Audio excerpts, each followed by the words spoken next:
Dalam tugasan ini, kami ingin memperkenalkan salah satu makanan tradisional yang terkenal di Sarawak, iaitu umai udang. Umai udang merupakan makanan hidangan tradisional masyarakat Sarawak yang unik kerana menggunakan bahan-bahan yang segar serta mempunyai rasa yang tersendiri. Melalui tugasan ini, kami akan menerangkan tentang asal-usul, bahan-bahan serta cara penyediaan makanan tersebut. Umai udang biasanya disediakan menggunakan udang segar yang dicampurkan dengan jus limau, bawang, cili dan sedikit garam. Perapan ini menjadikan rasa umai udang lebih segar, masam dan pedas. Hidangan ini sering dinikmati oleh masyarakat Sarawak, terutamanya kaum Malanau. Hidangan ini juga biasa dihidangkan ketika makanan bersama keluarga, majlis atau majlis dan dijadikan sebagai makanan tradisional. Perkataan umai merujuk kepada makanan laut mentah yang diperap menggunakan jus limau dan bahan-bahan segar. Hidangan ini telah diwarisi turun-temurun oleh masyarakat Melanau di Sarawak. Umai mencerminkan kehidupan masyarakat di pesisir pantai yang bergantung dengan hasil laut sebagai sumber makanan utama.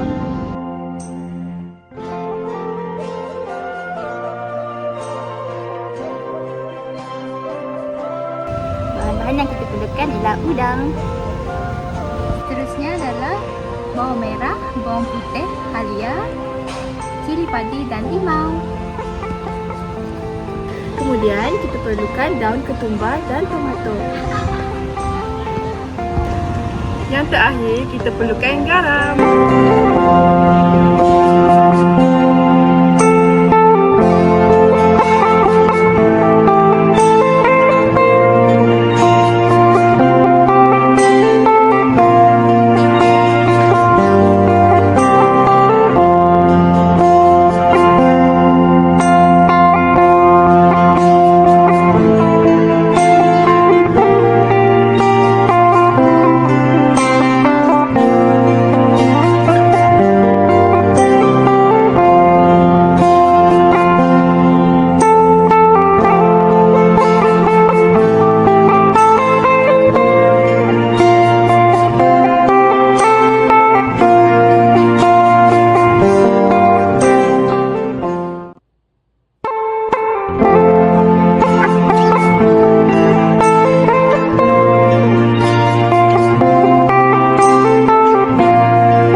sajian warisan Nusantara.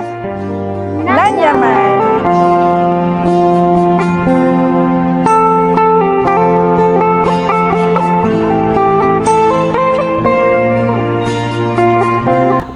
Bagi teteh umai udang ini, kami menggunakan daun hijau sebagai alas utama untuk menonjolkan lagi bahan semula jadi dan juga tradisional. Udang disusun di tengah sebagai tarikan utama, manakala tomato, cili dan juga daun ketumbar ditambah untuk menaikkan warna dan menonjolkan kesegaran umai udang. Hiasan bunga digunakan untuk mencantikkan lagi persembahan dan menaikkan lagi gambaran tropika yang sesuai dengan masyarakat Sarawak.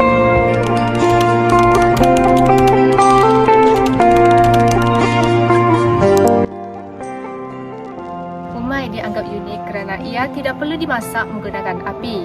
Isi ikan atau udang dimasak secara semula jadi oleh asid daripada limau yang menyebabkan makanan lebih pejal. Umai biasanya menggunakan makanan laut yang sangat segar kerana kesegarannya mempengaruhi rasa dan keselamatan makanan.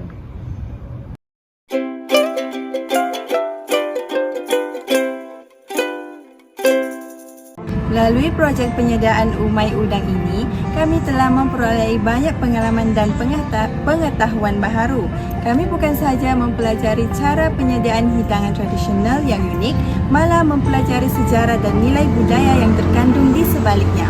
Umai bukan sekadar makanan, tetapi merupakan warisan masyarakat Sarawak yang mencerminkan kehidupan, identiti dan kreativiti masyarakat tempatan.